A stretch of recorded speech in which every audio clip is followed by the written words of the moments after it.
Üçüncü ilete dinle mecbursuluk yok onun hakkında. Nahmeduhu ve nusalli ala Resulihil Kerim. Geçenki cilihede La ilahe illallah'ın ütüne gurundeş olduk.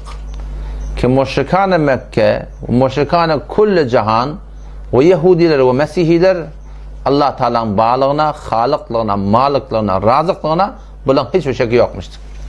Ama onlar ne mi diyorlarmışlar? Allah'tan başka ilah var diyorlarmışlar. Allah'tan başka ma'bud var diyorlarmışlar. Bu Kur'an Allah Teala indiriptir, Peygamber Aleyhisselam geliptir. Şu hakikat düşündüğümde düşünüyorum ki la ilahe illallah. Dedi ki Allah'ın kabul ettiği artığınız ama Allah'tan başka ma'bud var diyorsunuz. Allah'tan başka ilah var diyorsunuz. Şu Kur'an gelip şundan düşünüyorum ki la ilahe illallah. Allah'tan başka ilah yok. Siz Allah'tan başka ilah var diyorsunuz. Neyse şunu düşünür Müslümanlar. Şunu düşünsen hem bir daha düşündüğün Müslümanlar. Bir adam fakat la ilahe illallahu Muhammedur Resulullah'ın düşünde şu bir monitör sana var. O lokal bir monitör. Sen kull zindegiğinde sen şimdi önünde koysan sen hamsından her neme sorağa. Her neme sen şuna bakayım orta oklağa. Şu sana ya çırağı sebz veriyor, ya çırağı zert veriyor, ya çırağı kırmızı veriyor. Çırağı sebzi ne mi? Çırağı sebze monitörü la ilahe illallah Muhammed Resulullah halal şey ediver diye. Çırağı kırmızı ne mi? Haram şey etme diye. Çırağı zerdin hakkında ne mi? Sen ilmin yok. Doğru mu ka? Egri mi ka? Şu seni saklıyor. Henüz durmalı sen diye. Bir adam beşer diye ki şunu düşündü Müslümanlığı. Dikkat edin ve de la yok. İlah yok. İllallah Allah'tan başka. Tebareke ve Teala. Allah'tan başka ilah yok. İlah dediği ne mi? İlah dediği layık ibadet ve layık itaat ve layık muhabbet. Allah'tan başka layık ibadet yok. Yani dünya fakat Allah Teala'nın ibadet etmeli. İbadet üç form var ya. Ettehiyyatu lillahi ibadeti kavli ve salavat ibadeti cismi ve tayyibat ibadeti mali. Yani sen dilin bilen bolayan ibadetler, malın bilen bolayan ibadetler, cismin bilen bolayan ibadetler fakat Allah Teala'dan süreyim. Şundan başka hiçbir dadi ibadet etmeliler. Ettehiyyatu lillahi ibadeti kavli. Dilin ibadeti ne mi? Yalvarmak, tığırmak, çağırmak, dilemek, dua etmek, şular dillen bolayan ibadet Allah Teala'ga. Şu gayipteki zatı, hakkı çağırmaklık. Ve dine evvel ahir gayri esbab taydan fakat Allah Teala'nı çağırmak. Daşta onu enin ma'tanma, doğunma, kardeşinma. Daşta senin haberladım da bulardan kömek eden ayıbı yok. Son Huda tabi koyan da atlar bir. Ama alemi gayipten çünkü Allah Teala'dan bizden başka haberli yok. Ve ferişteler eğer haberde olsa ellerine ihtiyar yok. Dine Huda'ya tığınmalı. Dine şuna yalvarmalı. Ol ferişteleri verer. Evliyani verir, evliyani verer. Peygamberi verir, peygamberi verer. Şehidi verir, şehidi verer. Bir de o tarzda işimiz yok. Ama destur dehendeyi kulli iş oluyor yani. Dine şunu çağırmalı. Tevekküller bolar endişemaya. Gevnini iyi verme her hayatı zaya. Barçanın dayanıcı kadir Huda'ya. Allah'tan ödüge götüyüncü olma. Sonra ne diyeyim? Çünkü himminar son eline.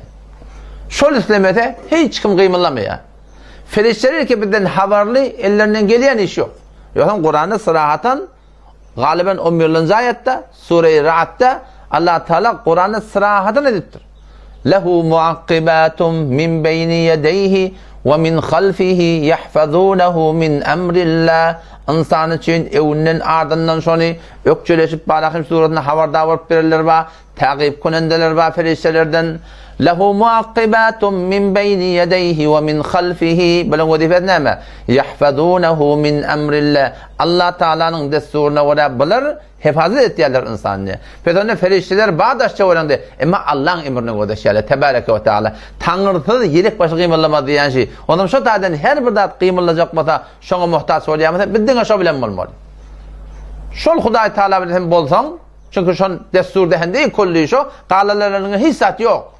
Alemi gayipteki yatanlardan hissat yok. Ellerine hissat yok. Belki Allah Teala destur vermeli. Şu tarzdan meni senin yalvarmaklığımız, sığınmaklığımız, çağırmaklığımız, dilemekliğimiz şuna olmalı.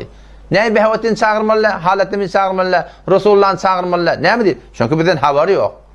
Haberi yok Müslüman da onun. Haberli ferişteleri çağırıp olmaya. Ne mi diyeyim? Çünkü ellerine hissat yok. Öyle ki haberi yok. Ferişteler ki şıratın hakkında memur koyuluptur öyle. Hudaý Teala o destur beren zady, Kur'an'ı getiren zady. Şılar memur yani emre gödeşip durlar. Etmese etmeye. Olar ki biz ölüp giden adamlar çağırmalı bolsak, olar ki bizden habari yok. Resulullah sallallahu aleyhi ve sellem mübarek kabrına ol baran kabrının deyip çağırdığında Esselamu aleyke ya Resulullah deyip ota demen settese de özüm eşittiyeniptir. Emma kabrın taşından hiçbir nebi, hiçbir veli, hiç kim eşitmeye Müslüman doğun. O hamşı eşitmeyenler çağırmaklık dirden uğrayın önce metal. Dir adamda hem daşta uğrayın da bağda. Denanan gittir hem saya. O akkaladı getiriyor, hükümette getiriyor. Daşta uğrayıp da senden habari yok. Şu habarısı sen çağırsan, tevap deyip, götüyle deyip, şuna neyme hüküm verme olur Müslüman doğun. Adamda sana akıllı diyer mi? Çünkü diri adam senden habarda olanı çağırmalı o da o ölüp giden adamlar ki bizden haberi yok. Onlar çağırmakla nerede akıllı gurum bolup başarır Müslümanda onum. Şu taydan ne diyecek bolsaň Allah evliyalyň hormatyna, peýgamberliň hormatyna, şehitliň hormatyna Allah'a tığın. Allah tebarek ve teala'ga yalvar.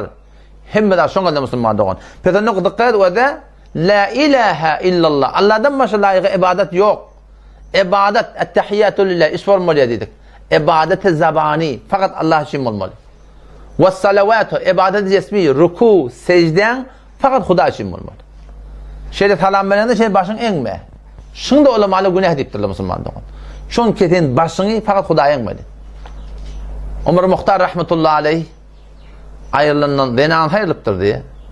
Denan aýyrlanana ağlapdyr diye adam. O zaman aýdypdyrlar, näme üçin ağlaýarsyň?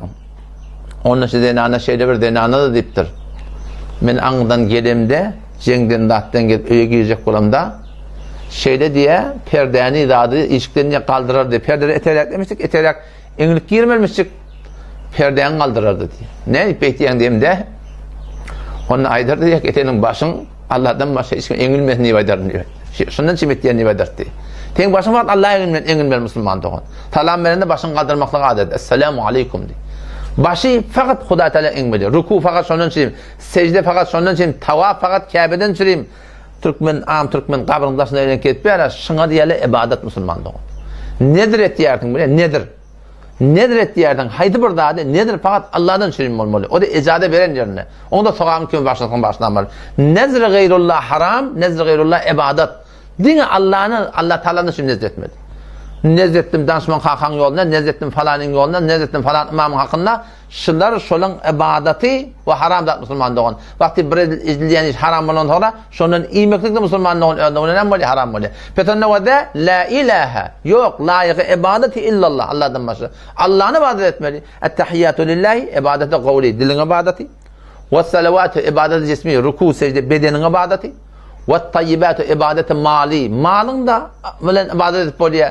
Ona nezir diýerler, niyaz diýerler, sadaka diýerler. Şeratlarda fakat Allah'dan çirim bolmaly. Ve şeler ibadet fakat Huda için bolmaly.